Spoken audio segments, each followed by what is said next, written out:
Good day mga boss. Sa video na ito, magtitest tayo ngayon ng ating capacitor.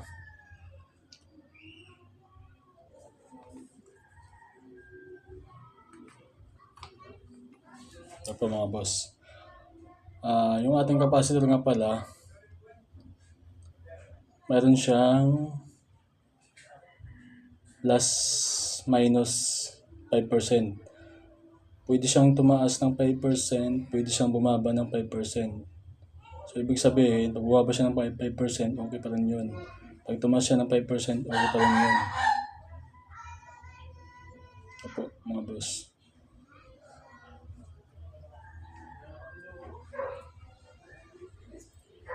Yung ating nga palang capacitor, wala tong polarity. Wala siyang, ibig sabihin, wala siyang negative or positive. Kahit magkabaliktaran, okay lang.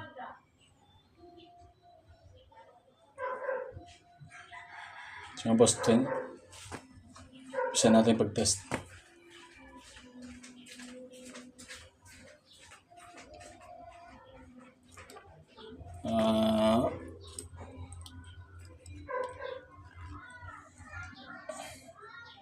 Kuha lang po kayo ng dalawang kapirasong wire na mayroong alligator clip. Maganda. Para wala tayong contact sa ating capacitor. Para sakto po ang kanyang reading. Yes.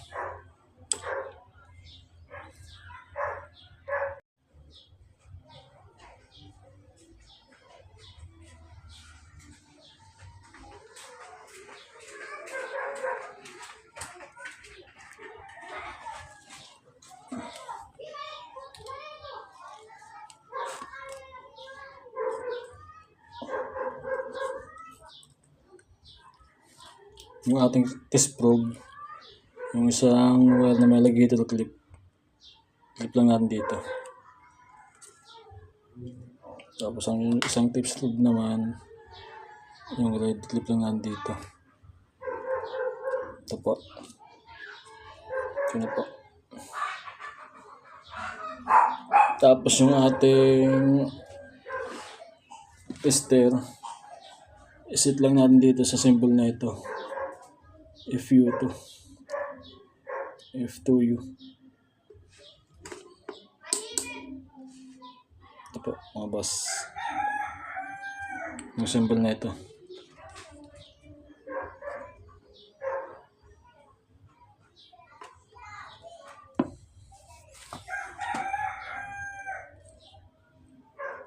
Ito mga boss, try natin ang kanyang capacitance.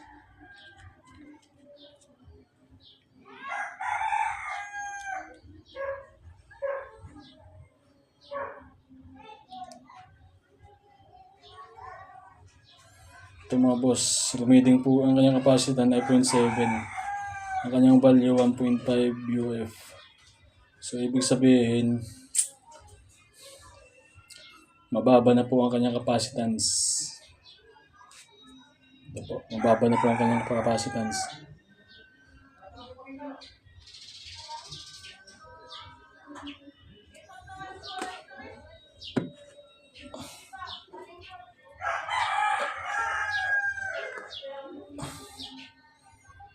Ito mga boss, ang kanyang value 2 UF. 2 UF ang kanyang value. Tapos natin.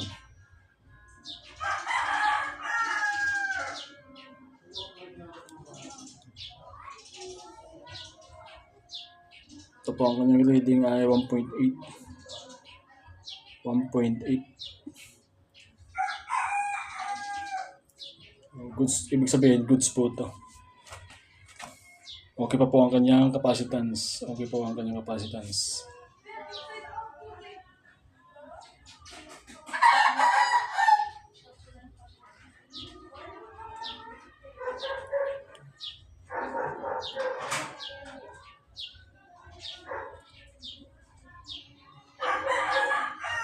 Ayan po yung na kanyang reading capacitance. Okay po to ang kanyang capacitance.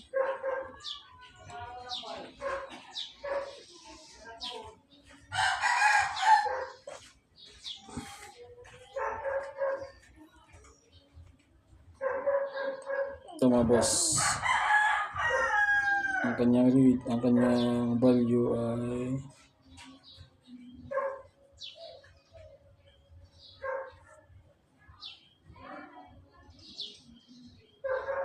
2 UF.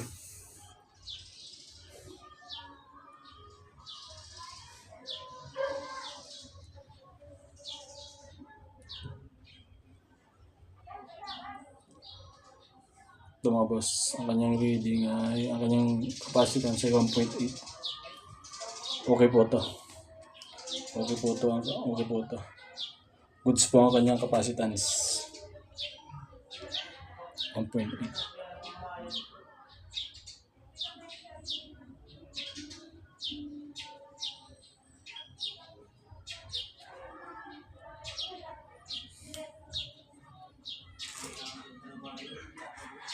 Ito mga boss, ang kanyang value 1.2 UF.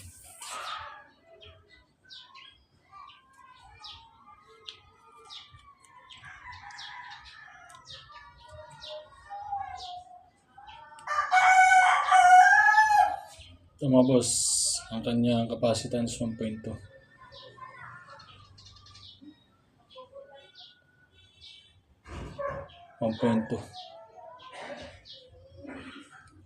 So, goods po to.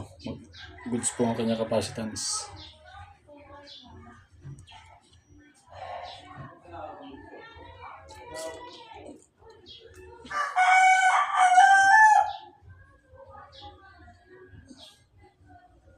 Ito mga boss, 1.5 UF ang kanyang value.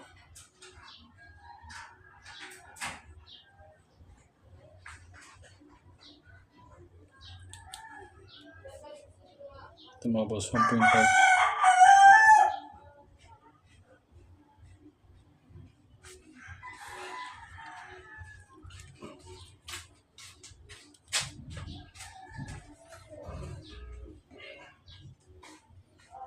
Ito mga boss, ang kanyang capacitance 1.5.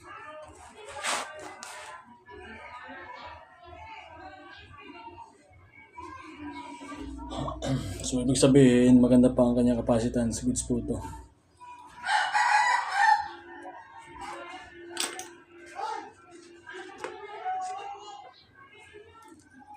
Ito mga boss,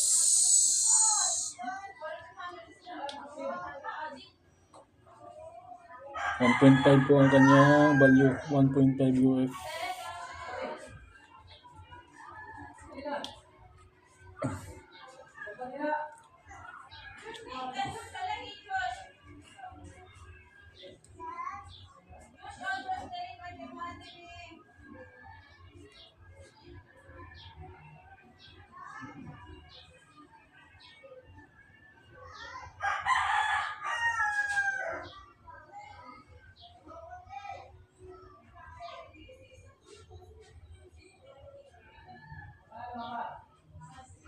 Ito mga boss, medyo mababa na po ang kanyang capacitance. 1.3 lang po ang kanyang reading. Medyo mababa na po ang kanyang capacitance.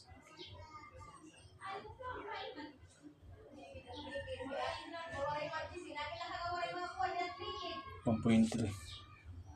Medyo mababa na po ang kanyang capacitance.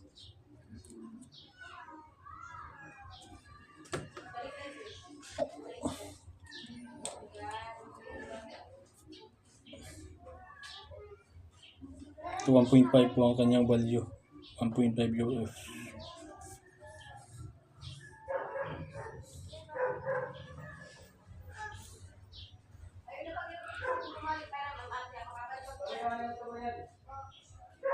Ito mga boss,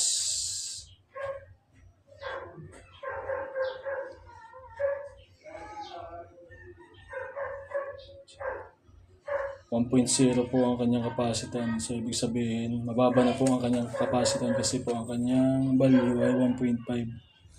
So, ang kanyang kapasitan dito sa ating digital tester, 1.0. Mababa na po ang kanyang capacitance. So,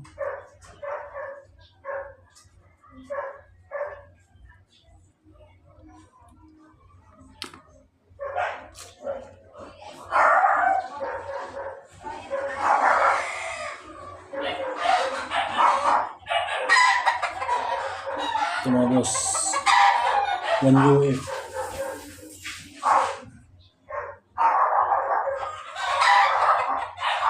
One UF po ang kanyang value.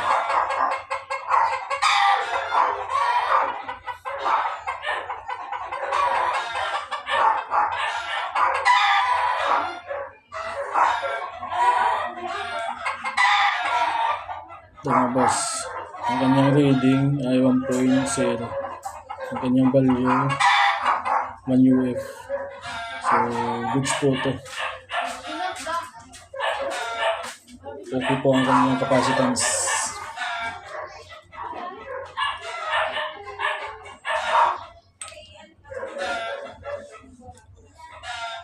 Ito mga boss, 1.5 UF.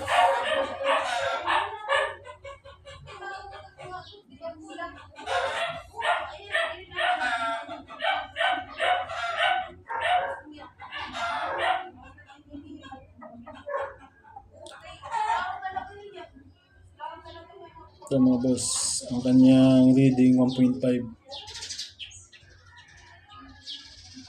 Ang kanyang value 1.5.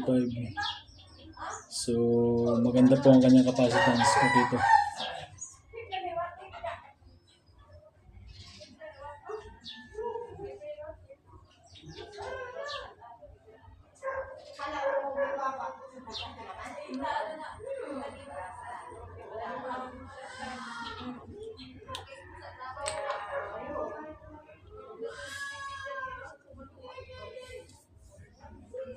Ito mga boss, meron pa tayo dito 1.5 ang kanyang value.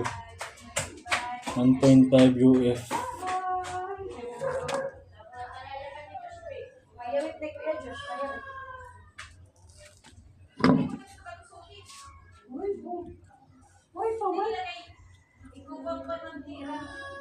Tutusukan pa ito?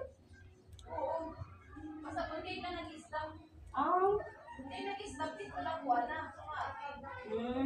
Ito mga boss, ang kanyang reading ay 1.6. Pero ang kanyang value ay 1.5. Sabi ko nga kanina, pwede siyang tumaas ng 5% o bumaba ng 5%. 1.5 dito. Pero ang kanyang reading ay 1.6. So, tumaas siya.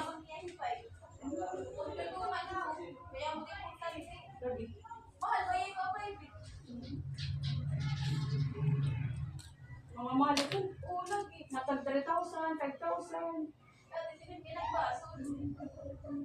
Ito mga boss, meron siyang 1 UF ang kanyang value. Pero ma-inject na lang tira.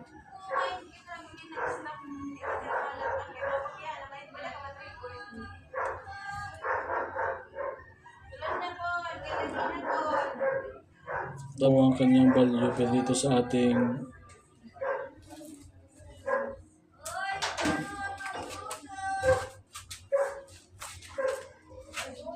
tester ay 0.7 lang po ang kanyang reading capacitance. So, ibig sabihin, mababa na po ang kanyang capacitance. Oy, yung tanong, marigoso!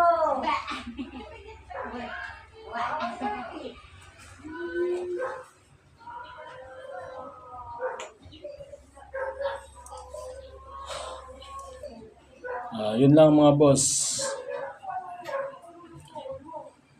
Maraming salamat.